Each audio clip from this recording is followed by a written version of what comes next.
거룩하신 하나님, 저희의 선천적인 본질로는 하나님의 말씀을 받을 수도 없고 들을 수도 없으며 깨달을 수도 없습니다. 그러나 하나님의 말씀에 새겨진 분명한 뜻을 깨달을 수 있도록 하나님께서 성령님을 보내주시어서 이 시간 거룩하신 뜻을 알게 하여 주시옵고, 무엇보다 자원하는 심령을 주시어서 하나님께 주신 기쁨의 소식을 들을 때마다 믿음으로 화합하며 감사의 찬송을 드릴 수 있게 하여 주시옵소서.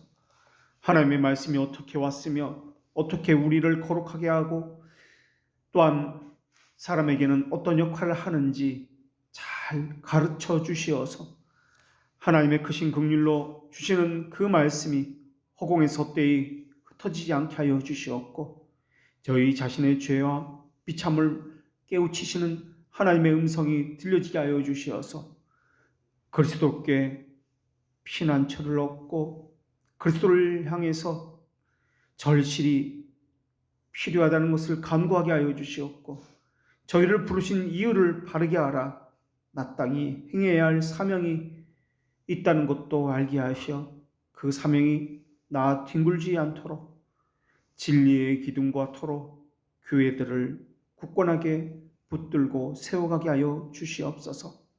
계시의 말씀을 주시어서 명확한 하나님의 나라에까지 인도할 때 하나님께 주시는 이 복음의 말씀이 저희 심정에 새겨지며 저희의 삶과 의지에 나타날 수 있게 하여 주시옵소서. 이 모든 것을 우리의 구원자 되신 예수님의 이름으로 기도합니다. 아멘. 오늘 하나님께서 우리에게 주시는 말씀은 로마서 15장 20절과 21절의 말씀입니다. 하나님의 말씀을 봉독하겠습니다. 하나님의 말씀을 경청하십시오. 또 내가 그리스도의 이름을 부르는 곳에는 복음을 전하지 않기를 힘썼노니 이는 남의 터 위에 건축하지 아니하려 함이라. 기록된 바 주의 소식을 받지 못한 자들이 볼 것이요 듣지 못한 자들이 깨달으리라 함과 같으니라. 아멘. 오늘 하나님께서 우리에게 주시는 말씀은 복음 강설이 일으키는 믿음에 대해서 성령님의 유효한 부르심으로부터라는 것을 나누도록 하겠습니다. 또한 이것은 내적 부르심과 함께 외적인 소명으로 나타나게 되어 있습니다. 사도 바울이 받은 사명이 무엇인지를 통해서 성령님의 유효한 부르심이 우리에게 어떻게 적용되어야 되는지 살펴보도록 하겠습니다. 사실 이것은 두 가지로 나누어서 살펴보아야 합니다. 하나는 믿음을 일으키는 분이 성령님이다 하는 사실을 살펴보아야 하고요. 두 번째는 성령님께서 믿음을 일으키실 때 복음 강설이라는 수단을 가지고 우리를 일으키신다라는 것을 살펴봐야 합니다. 이것을 가지고 그 다음에 사명에 대해서 이야기해야 합니다. 우선 믿음이 밝혀지려면 복음이 전해져야 합니다. 복음이 전해지지 않으면 믿음도 없습니다. 이것은 먼저 청함을 받아야 그 안에서 청함을 받은 자 안에서 택함을 받은 자들이 나오는 것과 같은 이치입니다. 사도의 임무는 너희는 가서 온 세상에 복음을 전파하라는 주님의 명령에 따라서 복음의 씨앗을 뿌리는 일입니다. 사실 이것은 사도만의 직분은 아닐 것입니다. 우리 모두에게 해당되는 것일 것입니다. 복음이 전해지기 때문에 물론 모두가 믿는 것은 아닙니다.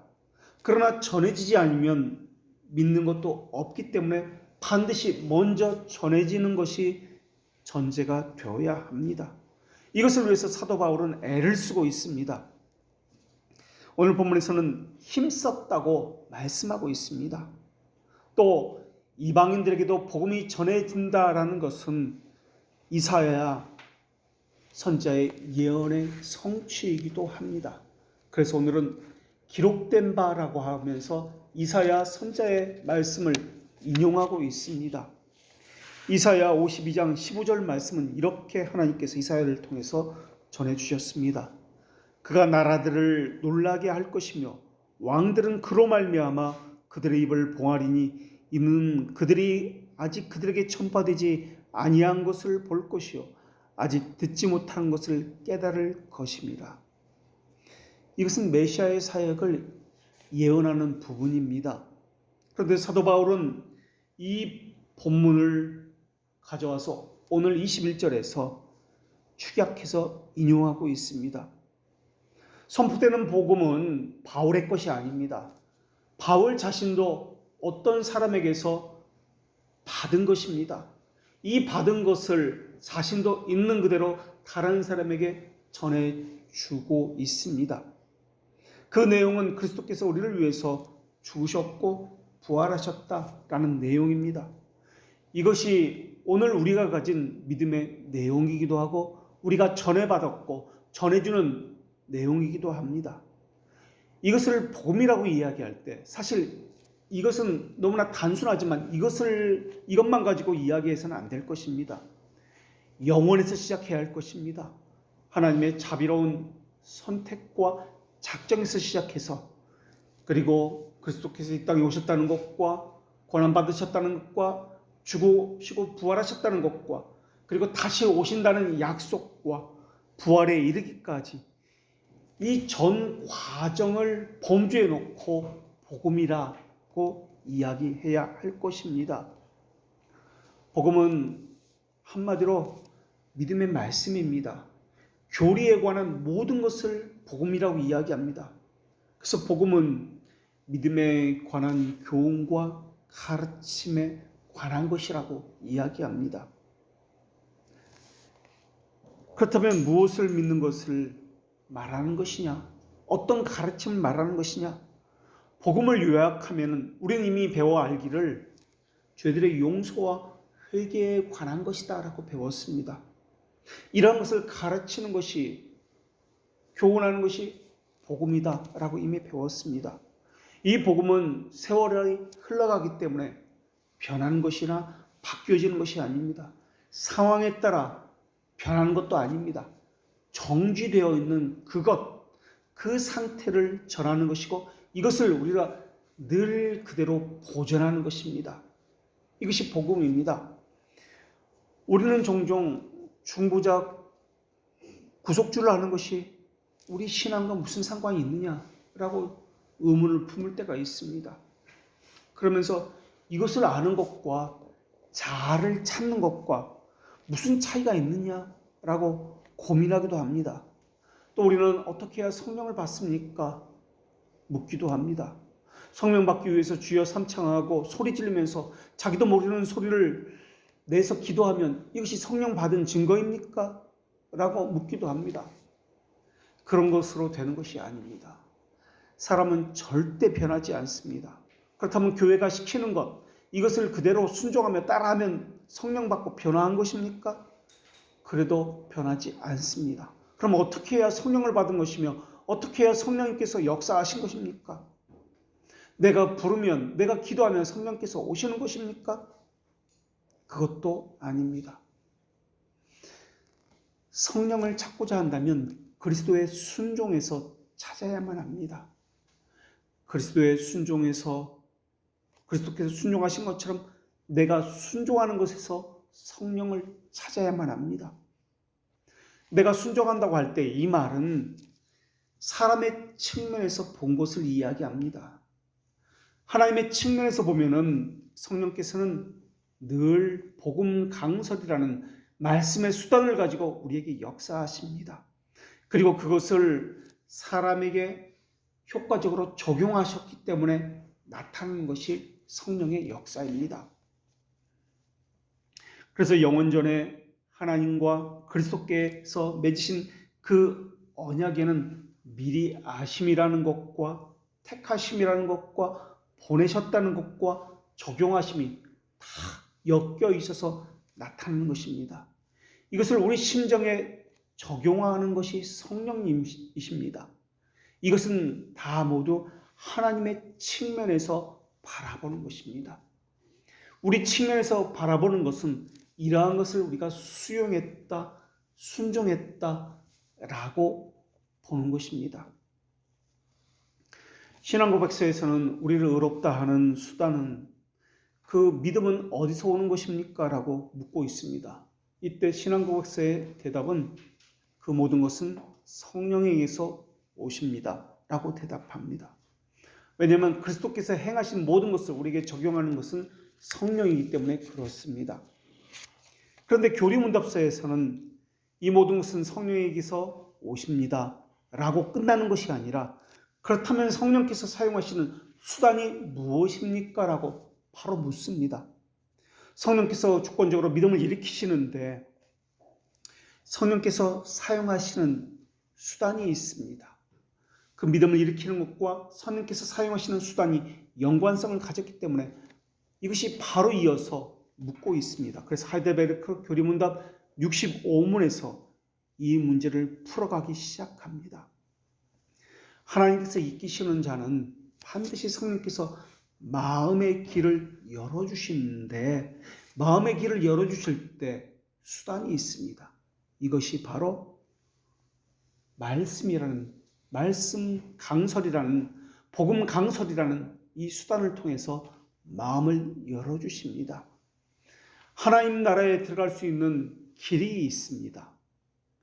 이 길은 성령의 조명으로 인해서 새로운 자에게만 이 하나님의 나라의 길이 개방되는데 말씀을 통해서라는 것입니다. 그러나 육신에 속해 있는 자는 본질과 선천성에 의지하는 자이기 때문에 하나님의 영적인 신비들을 결코 이해할 수도 없고 알 수도 없습니다. 그래서 그들은 성경을 보아도 보긴 보아도 보지 못하는 자들이며 듣긴 들어도 듣지 못하는 자라고 말씀하고 있습니다. 사람은 자기 자신에 관해서만큼은 사탄입니다. 늘 부풀려서 자신을 생각합니다. 사람이 가진 것은 죄 외에는 없습니다.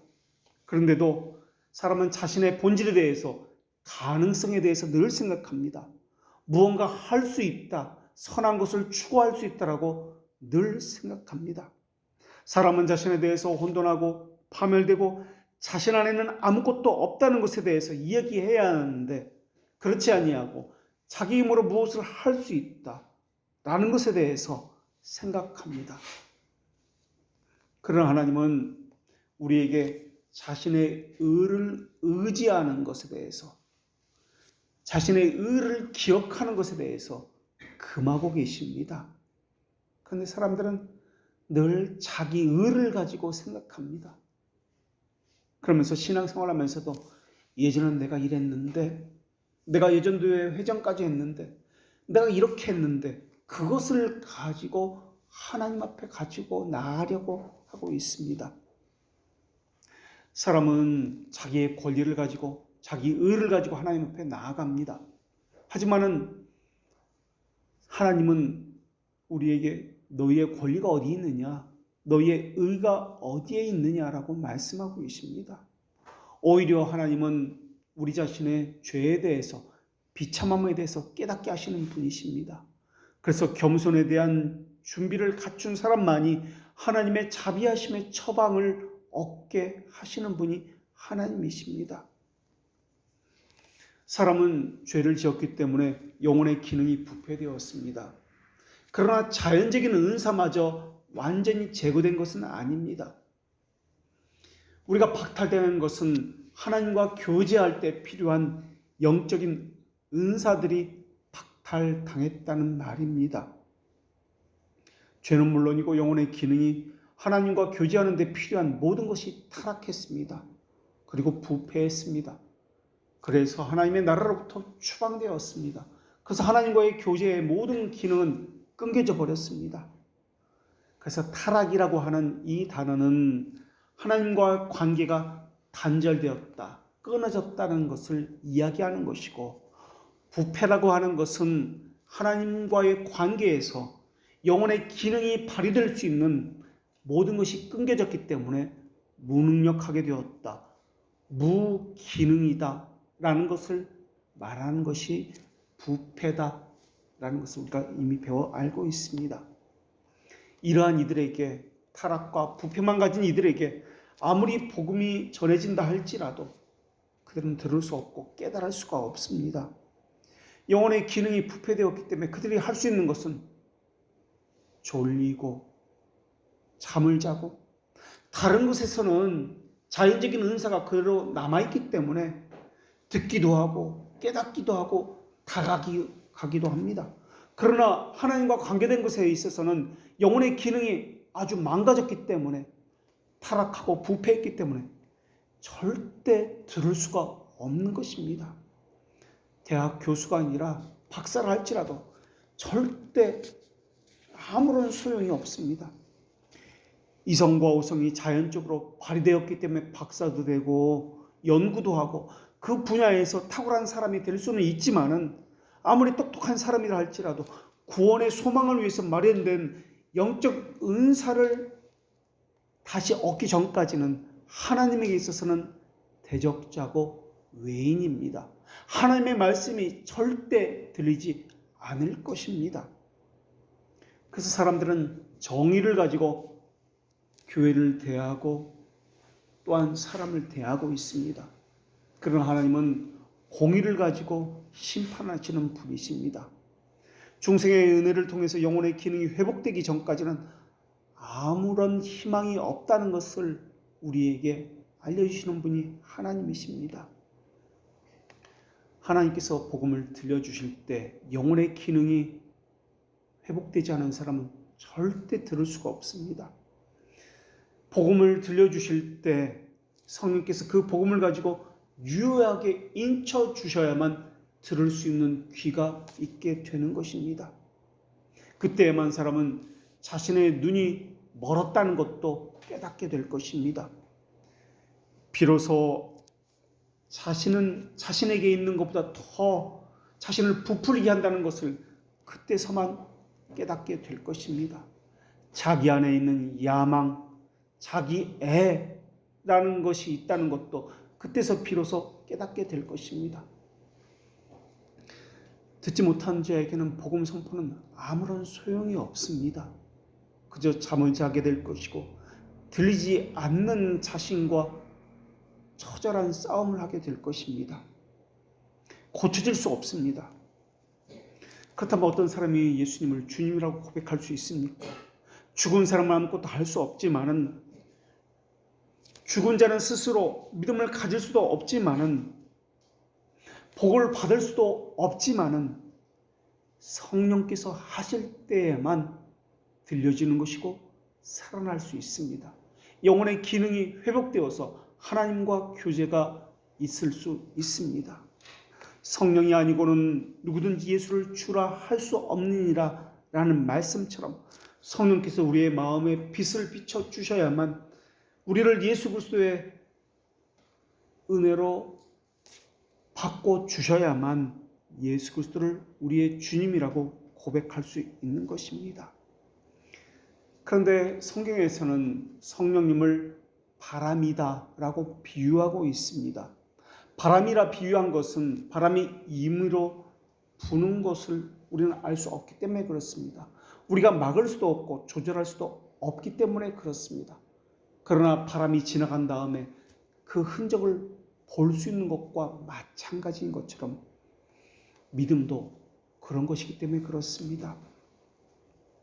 그래서 성령께서 복음의 말씀을 사용해서 우리 안에 믿음을 일으켜 주시는데, 그래서 똑같은 자리에서 똑같은 말씀을 들었어도 사람마다 각기 반응이 다르게 나타나는 것은 이런 이치 때문에 그렇습니다. 전혀 믿지 않을 것 같이 보였던 사람이 믿는 경우가 있습니다. 잘 믿을 것 같은 사람이 믿지 않는 경우가 있습니다.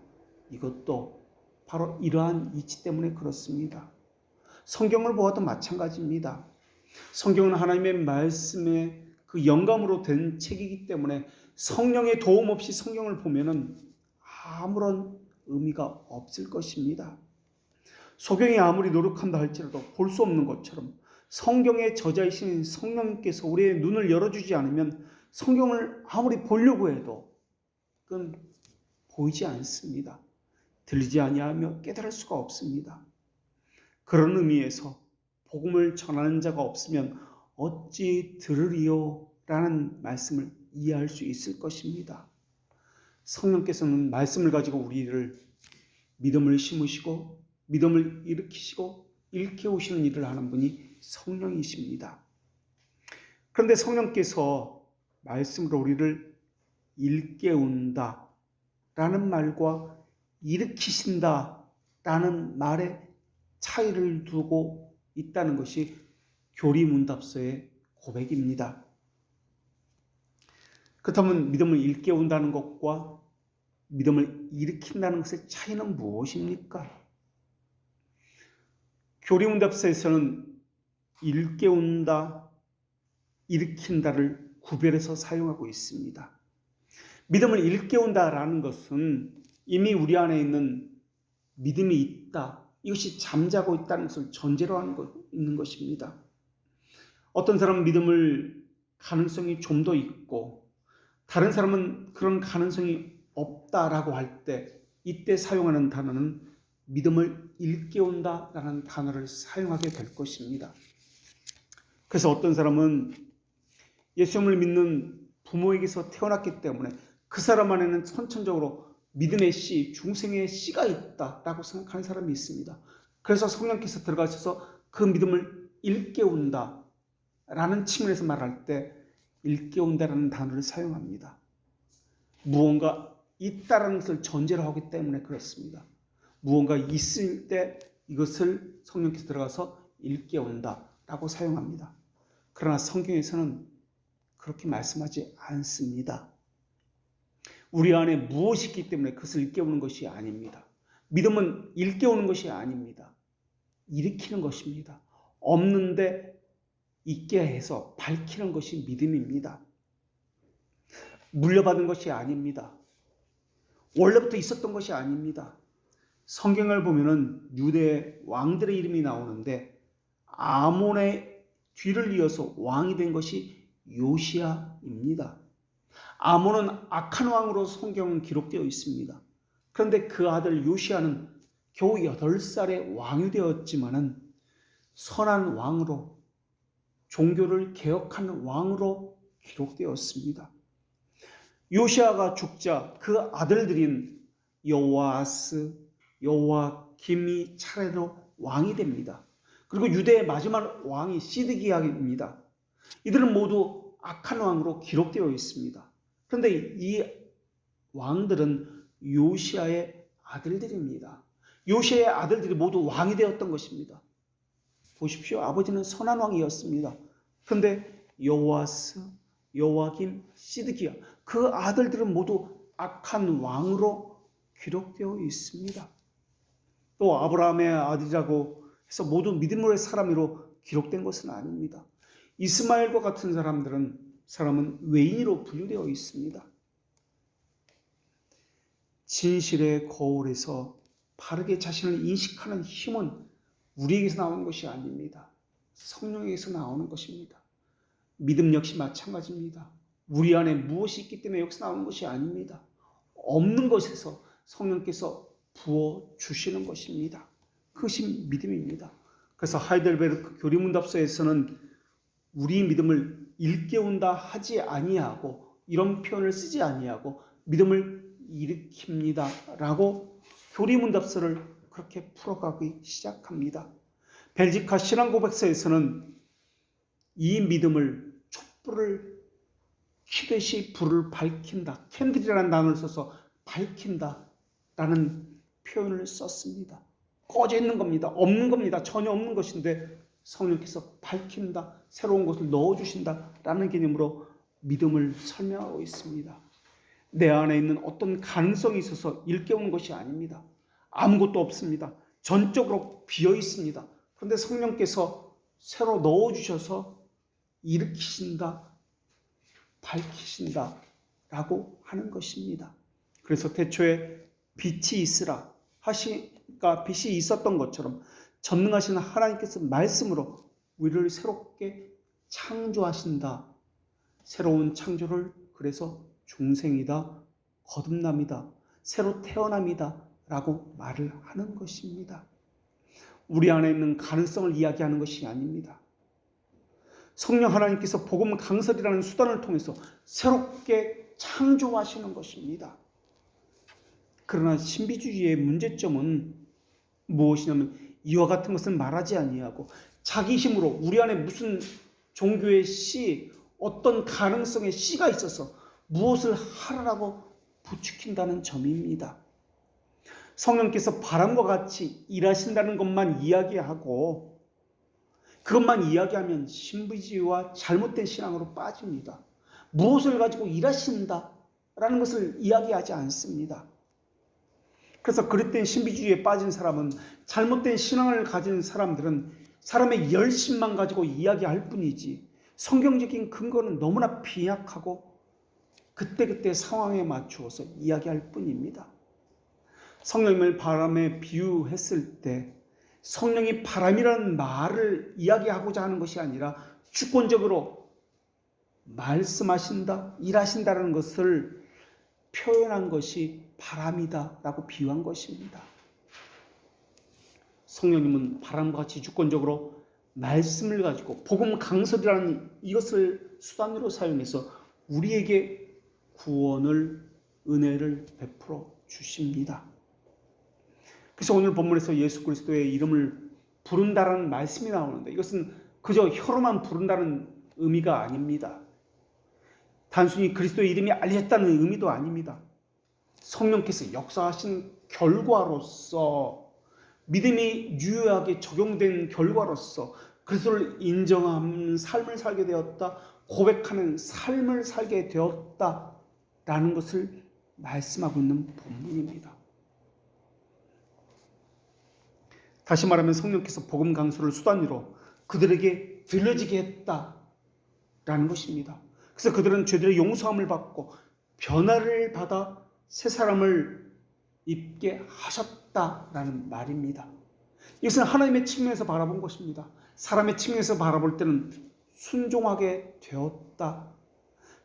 그리스도의 사람으로서 그리스도를 나타내는 삶을 살게 되었다라는 말을 하고 있는 것이 그리스도의 이름을 부른다는 뜻입니다.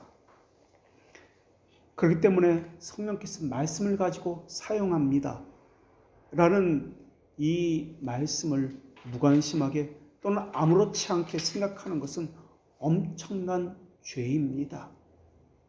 말씀이 들려지지 않는 것도 엄청난 죄입니다. 복음 강설은 그만큼 하나님께서 사용하는 수단이기 때문에 그렇습니다. 그래서 종교개혁자들은 그리스도인과 적그리스도 이 모습을 구분해서 이야기할 때 복음 강설을 가지고 이야기했습니다.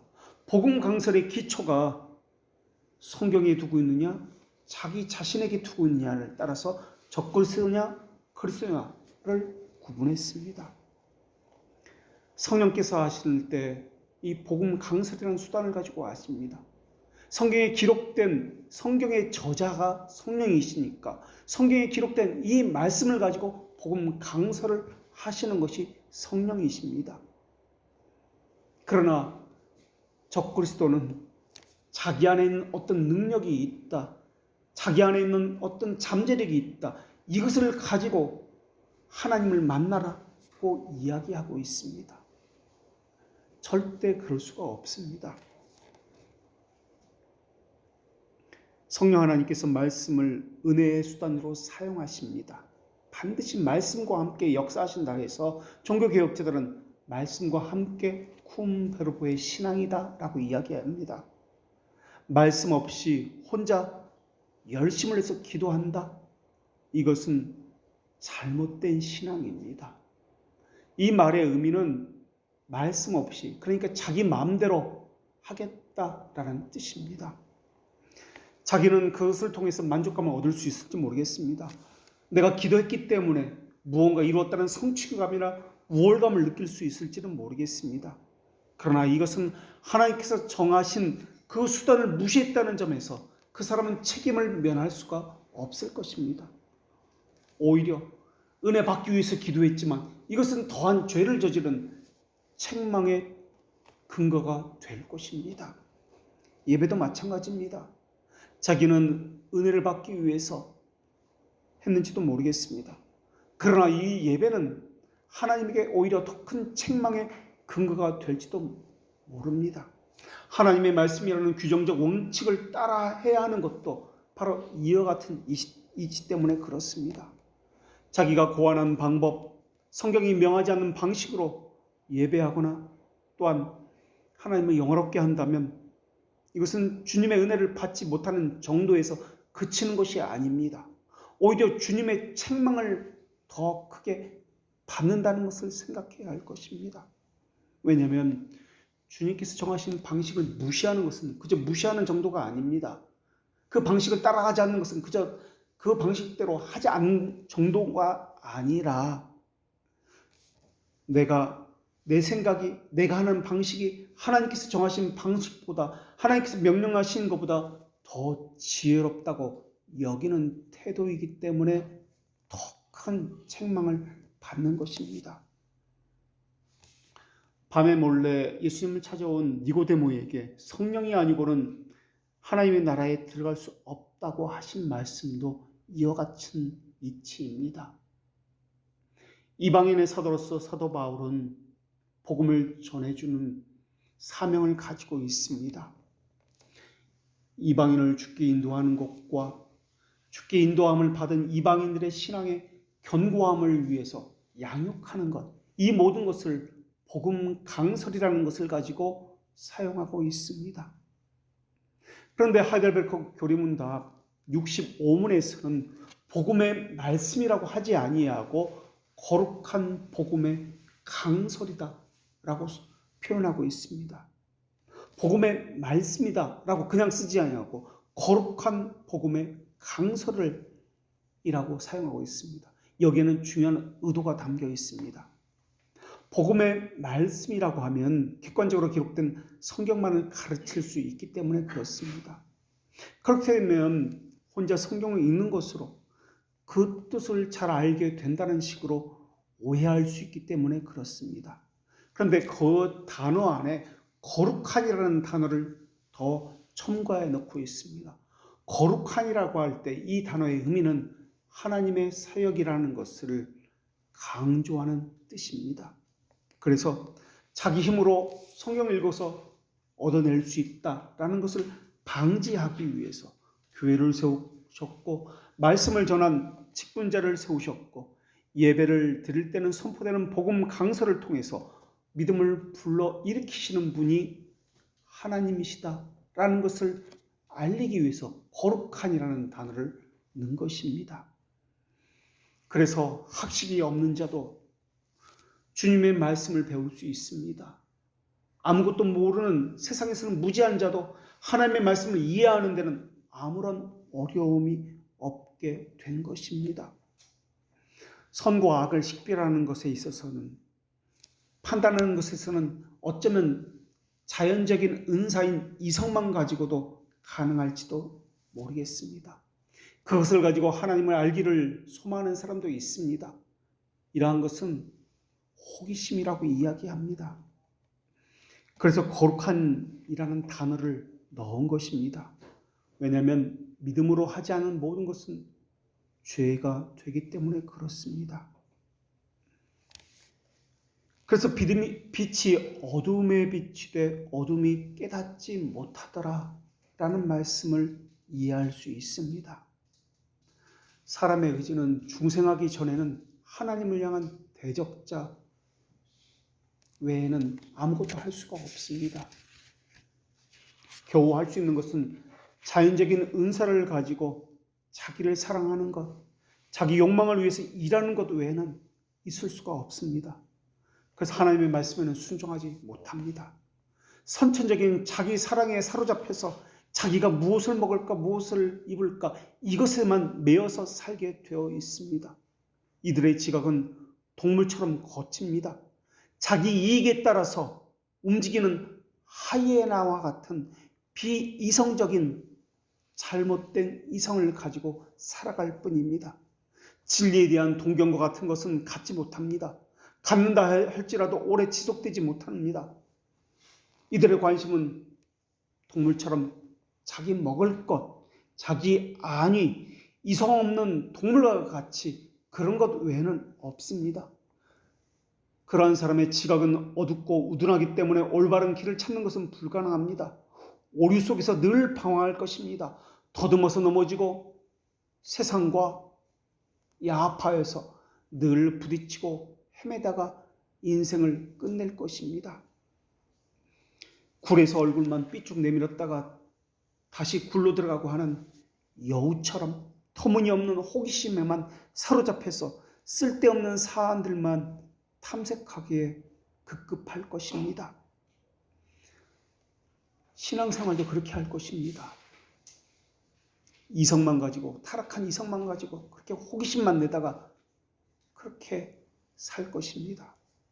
사람의 영혼의 기능은 오성과 이성 두 부분으로 구성되어 있습니다. 그러나 그들이 가진 오성과 이성은 어느 것 하나 하나님을 향하는 것이 없습니다. 자신의 편함과 이익과 먹을 것, 입을 것, 그저 본능에 관한 것과 관련해서 짐승처럼 살아갈 뿐입니다.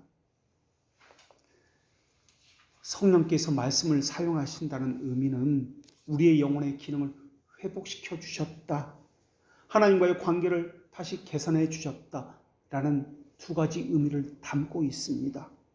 그래서 하이델베르크 교리문답 56문에서는 죄의 사함이 어떤 의미인지에 대해서 구체적으로 가르쳐주고 있습니다.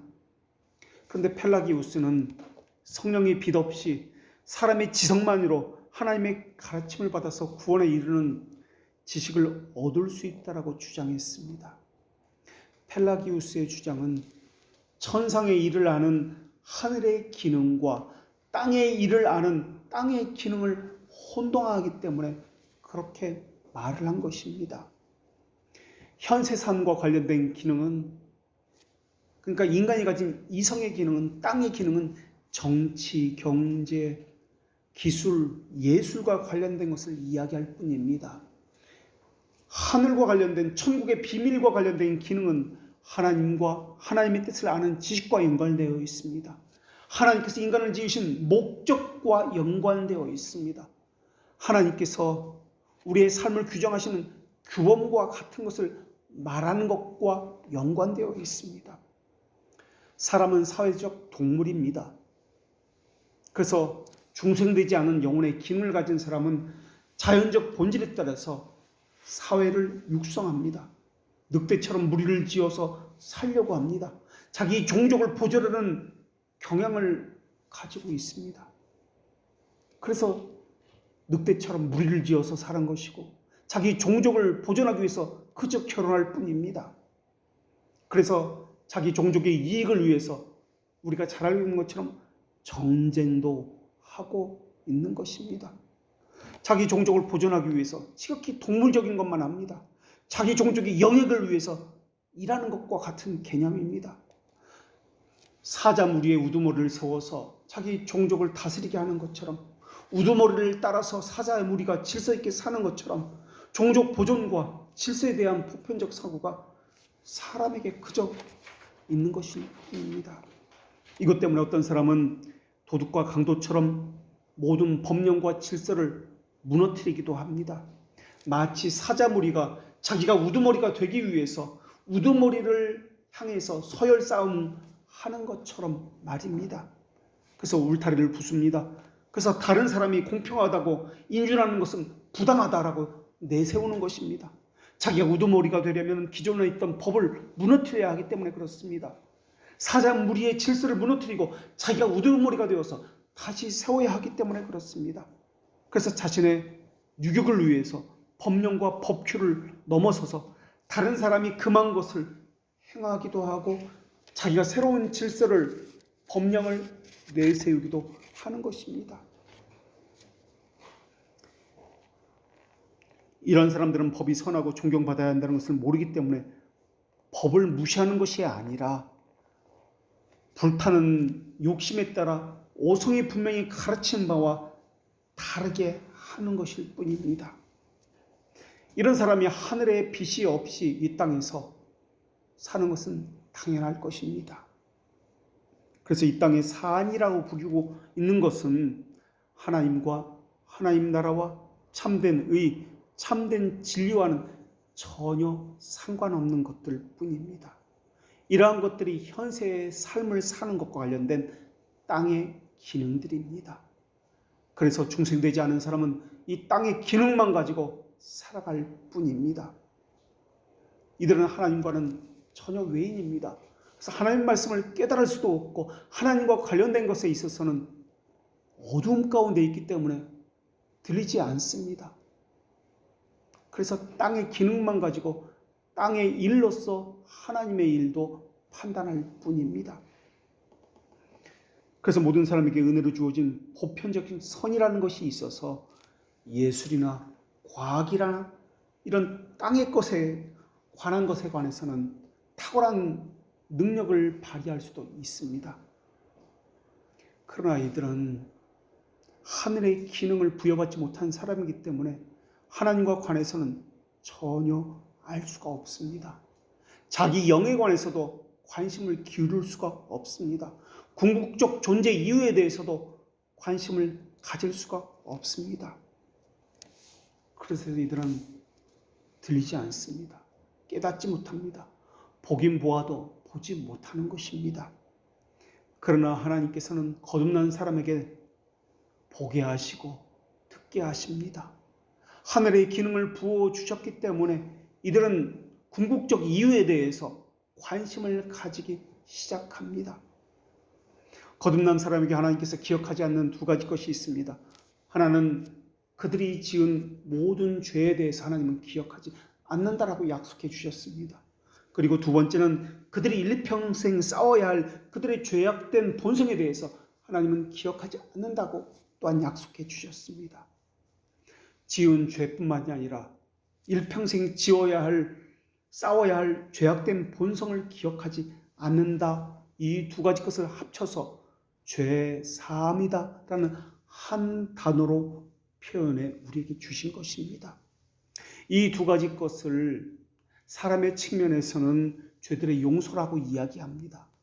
그리고 하나님의 측면에서는 죄들의 사함이라고 이야기합니다. 죄의 사함이라는 것은 인생의 어느 한 시점만, 한 경험만 국한되는 것이 아닙니다. 평생의 일이다라고 가르치는 것이 죄의 사함이 말하고자 하는 것입니다.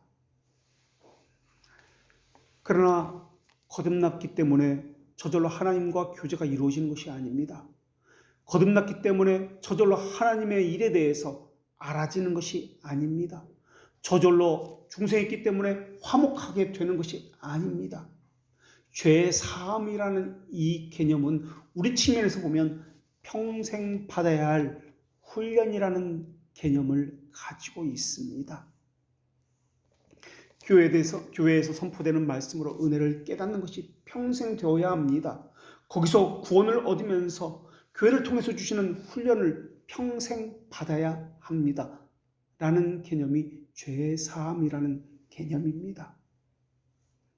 이것을 이 땅을 살아가면서 신자의 영적 투쟁이다, 영적 전쟁이다 라고도 이야기합니다. 이러한 것을 한 단어로 성도의 견인이다 라고도 이야기합니다. 그래서 하이델베르크 교리문답서에서는 한마디로 이것을 죄의 사함이다 라는 단어로 포괄적으로 이야기합니다. 하나님의 측면에서는 이것을 단번에 영원함이라고 이야기합니다. 그러나 시간과 공간 안에 있는 우리는 영원의 단번에가 아니라 지속적으로 평생에라는 개념으로 받아들이셔야 합니다. 하나님은 단번에 영원히 죄의 사함을 해 주셨습니다. 그러나 우리 측면에서 보면은 우리는 시간과 공간 안에 있기 때문에 지속적이고 평생에 죄의 사함과 관련된 훈련을 받아야 합니다. 라는 뜻입니다. 죄의 사함을 받았다고 우리 측면에서 볼 때 정신의 건전함과 마음의 올바람이 다 온전해졌다라고 이해해서는 안 됩니다.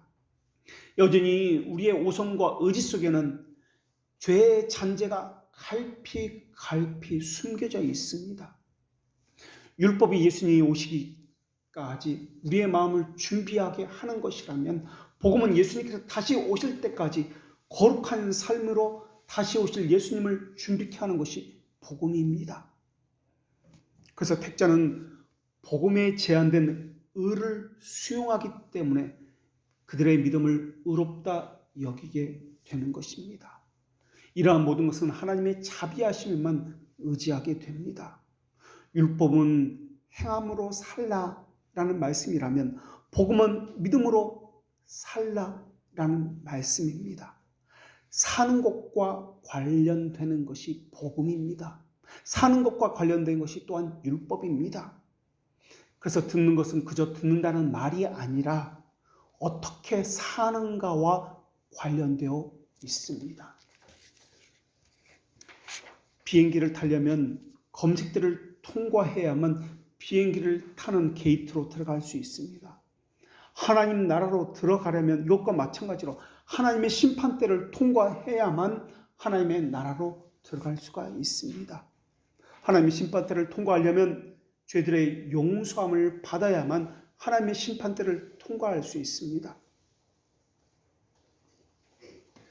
하나님 나라에 들어가려면 죄의 용서함을 받은 사람만이 하나님 나라에 들어갈 수 있습니다.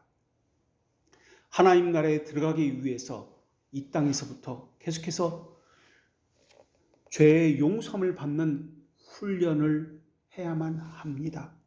이 땅에서 죄들의 용서함을 받지 않은 사람이 어떻게 하늘나라의 심판대 앞에서 그 심판대를 통과할 수 있겠느냐 하는 것입니다.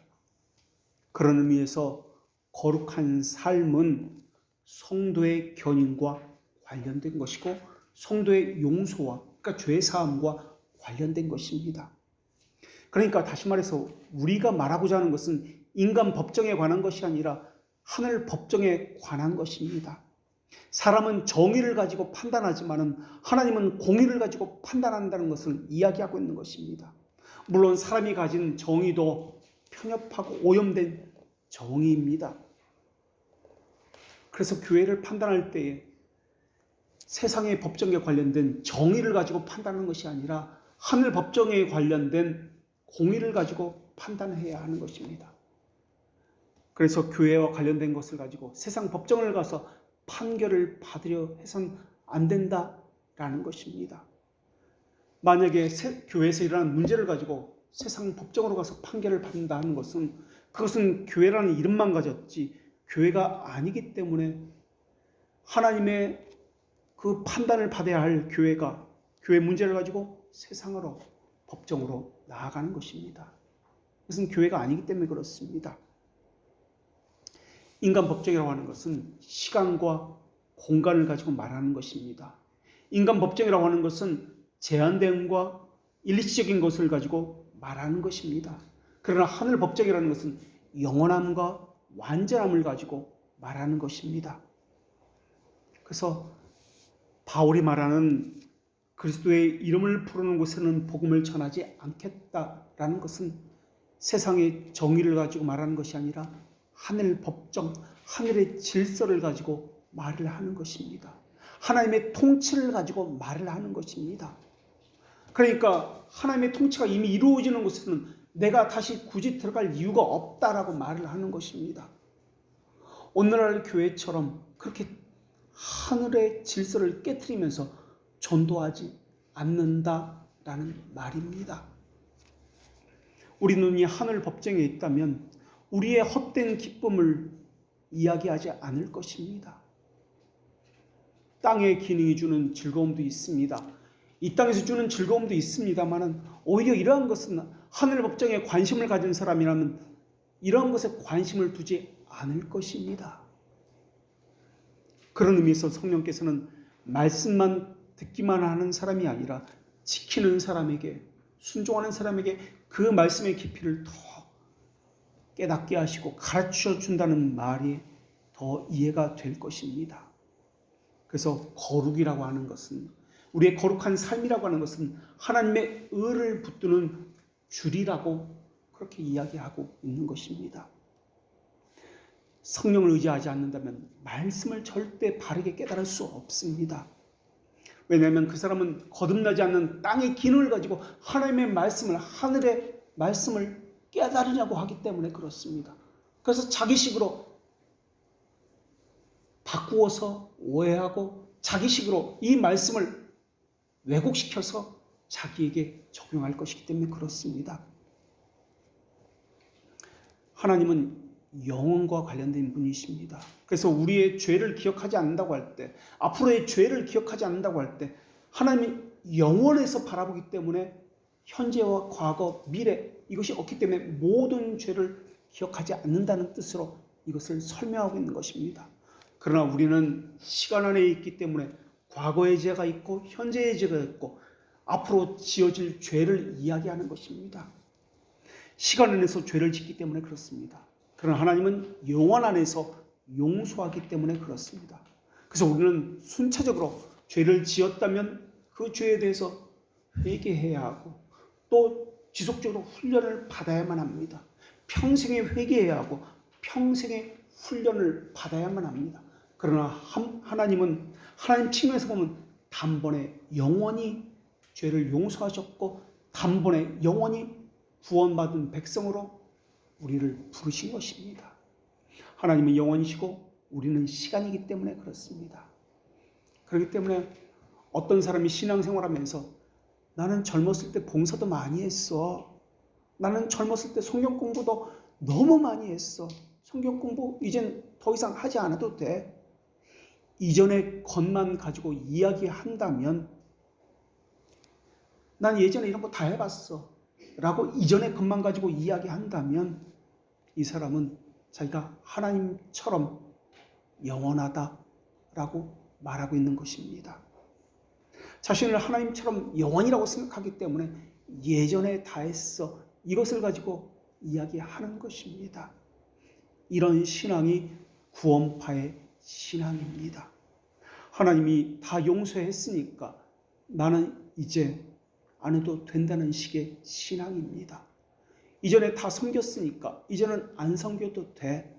이게 구원파의 신앙입니다. 하나님이 영원이기 때문에 자기도 영원이라고 생각하는 것입니다. 그렇게 되면 하나님과 창조주와 피조물의 관계는 더 이상 존재하지 않게 될 것입니다. 이거보다 더한 교만은 없을 것입니다. 하나님이 기억하지 않는다는 것은 시간의 문제가 아니라 그리스도 안에서 이루어졌다는 뜻입니다. 그리스도 안에서라는 뜻은 지난 시간에도 살펴보았지만 여러 가지 뜻이 있지만 그 대표적인 뜻 가운데 하나가 영원이라는 개념입니다. 그래서 죄를 기억하지 않는다라는 말과 정죄하지 않는다라는 말 같은 말인데 이 말씀은 모두 영원과 관련된 개념입니다. 그래서 영원과 관련해서 예수 그리스도의 속죄성을 이해할 수 있게 됩니다.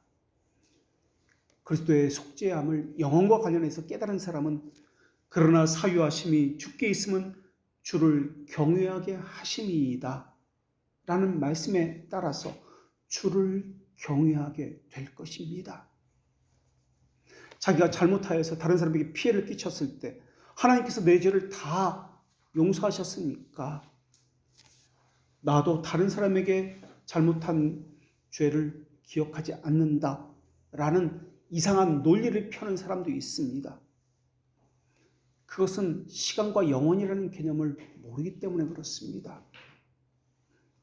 사도신경에서 보면은 교회에 대한 고백 다음에 나오는 것이 죄 사함에 대한 고백이 이어서 나옵니다.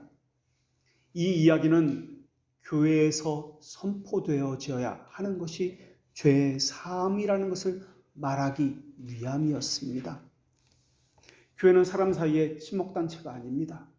죄를 가르치는 것과 죄를 용서하는 것에 대한 그리스도의 은혜를 가르쳐야 한다는 것을 말하고 있습니다. 그래서 죄의 실체를 마주 대주는 것이 교회입니다. 죄를 가르치는 일 없이 죄의 사함만 이야기한다면 그것은 거짓된 가르침입니다. 웨스트민스터 소기름 응답 시사문에서는 죄는 하나님의 율법을 조금이라도 부족하게 지키거나 그 법을 어기는 것이라고 가르치고 있습니다. 부족해도 안 되고 더하거나 제한하는 것도 죄라고 이야기합니다. 부족하지만은 좋은 의도로 했는데 하나님이 용서하실 거야? 아닙니다. 좋은 의도로 했다 할지라도 죄라면 그것도 죄입니다. 사람들이 세상에서 힘들게 살다가 왔는데 왜 교회까지 와서 죄에 대해서 힘겨운 이야기를 들어야 합니까? 사회생활하는 것이 참으로 각박합니다. 왜 교회 와서도 힘들게 이런 걸 해야 합니까? 라고 말하는 사람도 있습니다.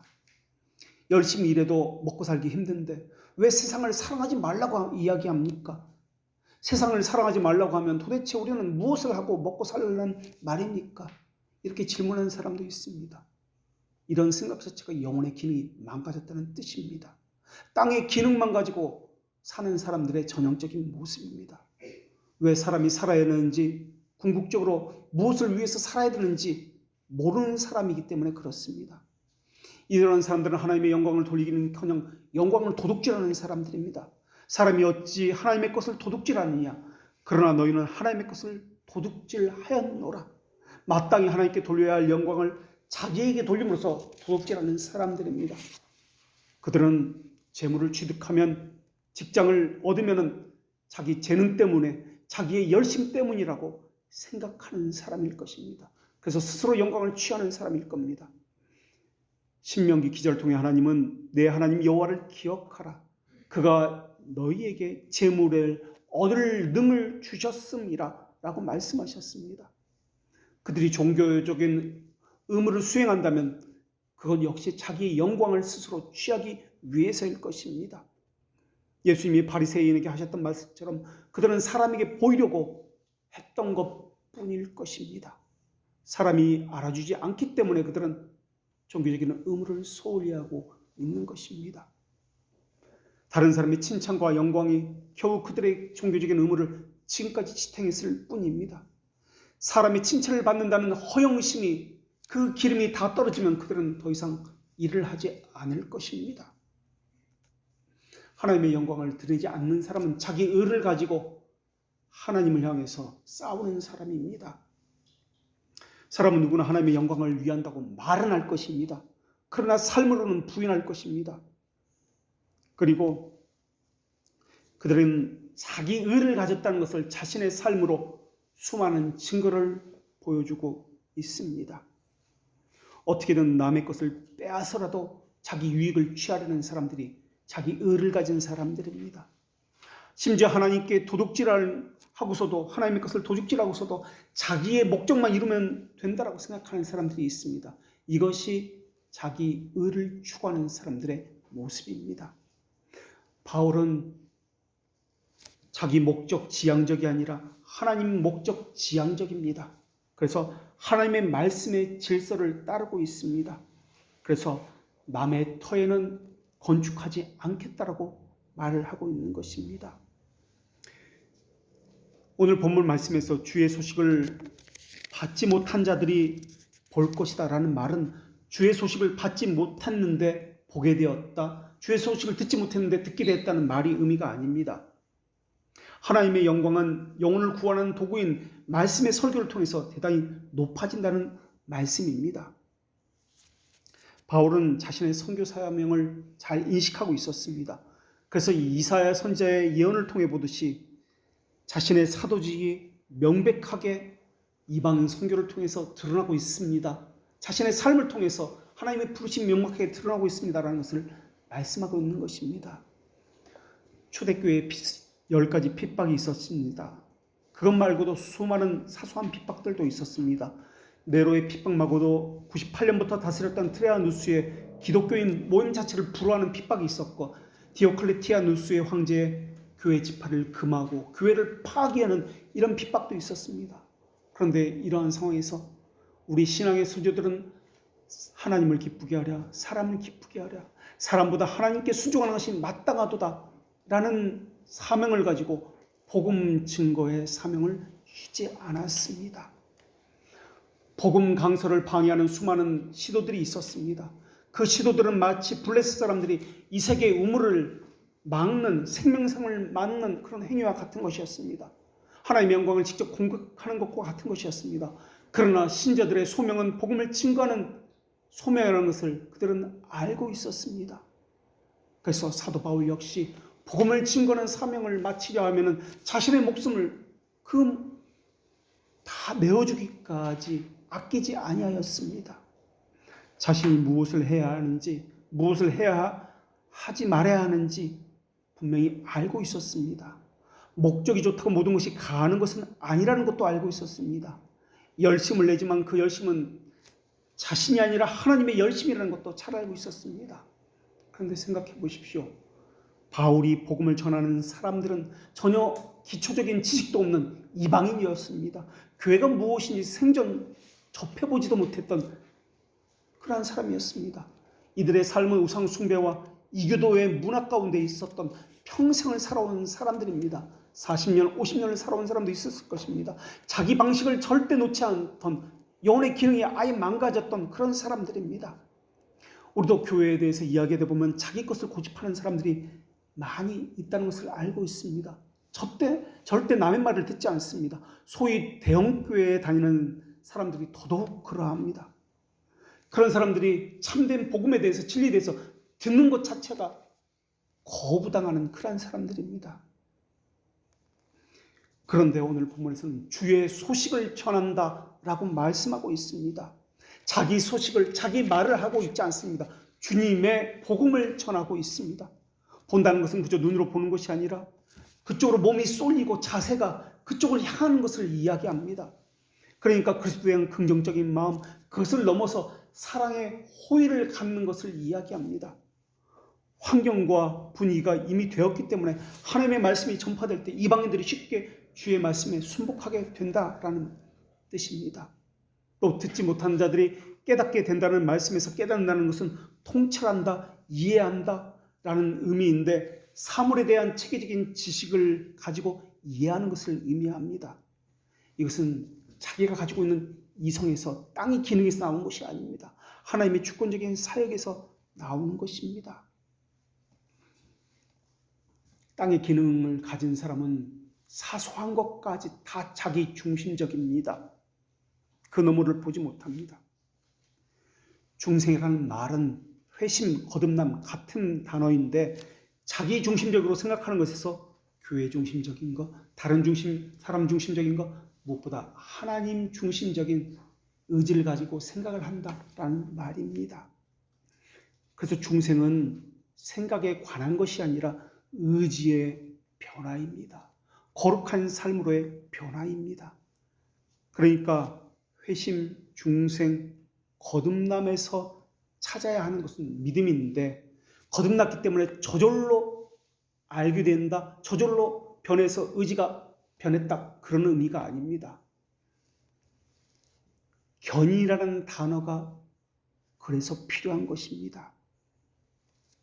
오늘 본문에서 주의 소식을 볼 곳이요 깨달을 곳이요 라는 이 말의 의미는 그저 말을 듣는다는 개념이 아니라 일상에서 믿음을 발휘하는 삶, 견인의 삶이 있다라는 말입니다.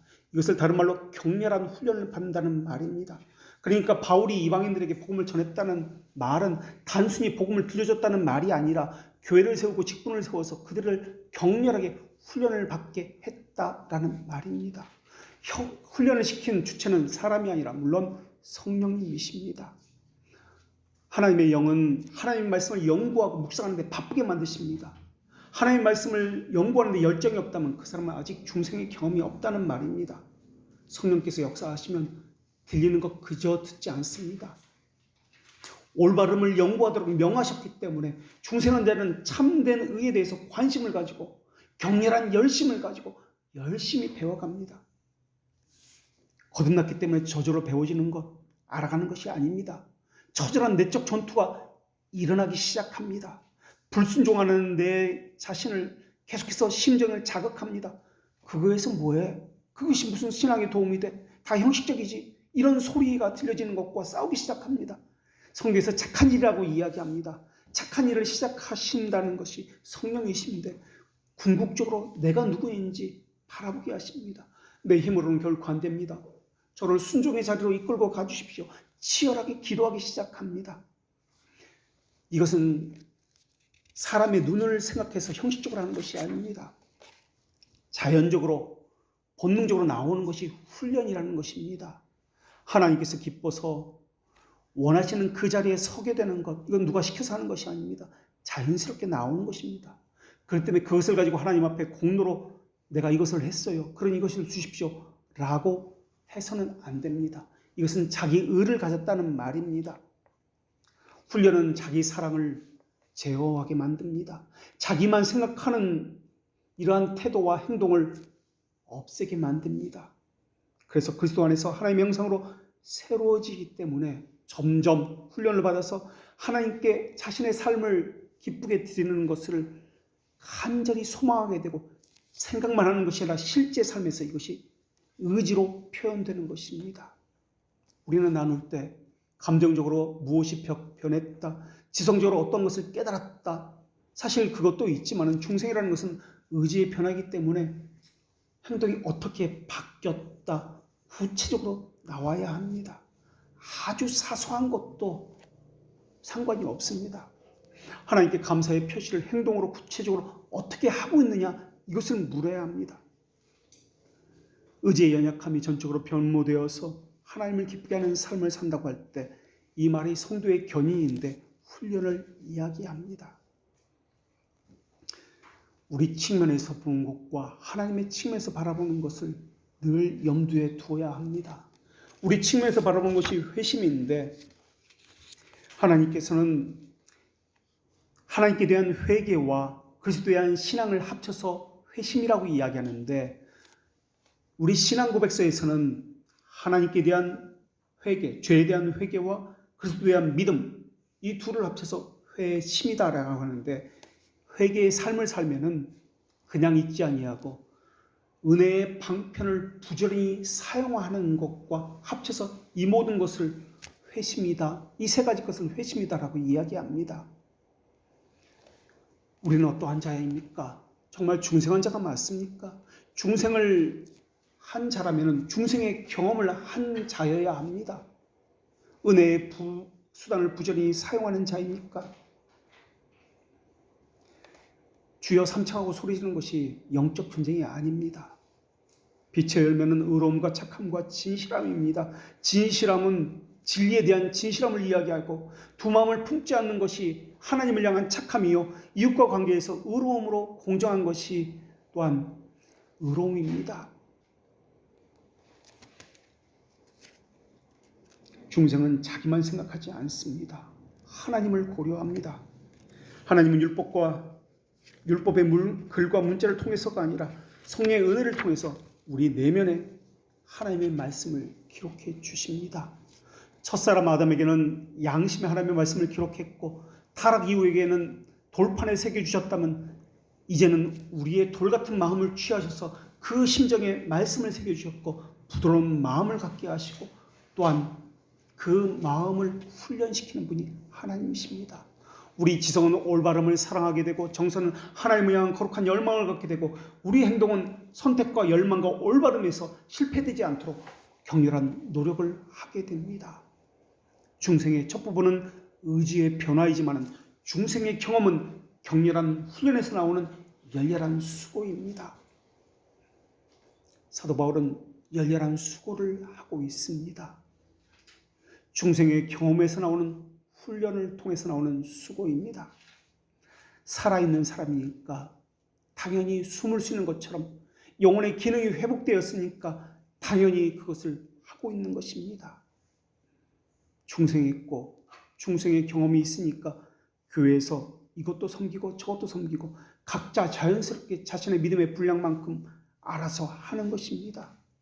해야 할 일이 눈에 보이는 것입니다. 시켜서 하는 것은 율법의 종이 하는 것입니다. 우리는 자유자로서 그리스도의 이름이 불려지도록 어디서든지 힘을 써 복음을 증거하는 삶을 사는 것입니다.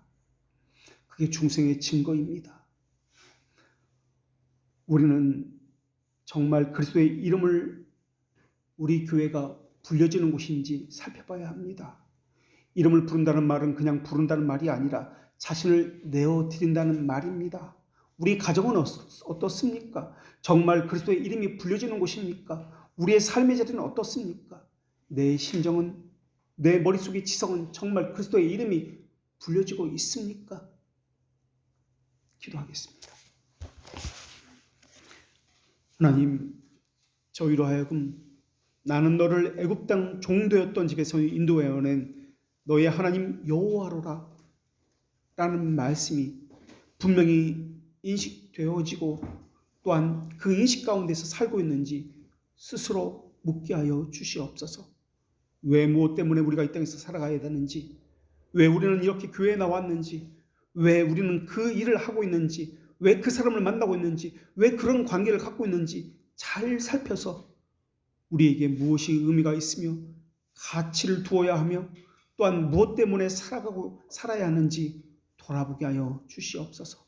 혹시 우리는 땅의 기능만 가지고 하나님을 바라보고 또한 일과 노동과 직업과 결혼과 또한 신앙생활까지도 땅의 기능만 가지고 생각해서 바라보진 않는지 돌아보게 하여 주시옵고, 혹시 우리는 범죄함으로 주께서 우리에게 주신 귀중한 것들을 잃어버리고 사는 것은 아닌지도 보게 하시어서 잃어버린 것이 있다면 찾게 하시옵고, 가야 할 길에서 멀어져 있다면, 그래서 다른 길로 가고 있다면 돌이켜 바른 길로, 좁은 길로 들어가기를 힘쓰는 자들 되게 하여 주시옵소서. 이 모든 것을 예수님의 이름으로 기도합니다. 아멘.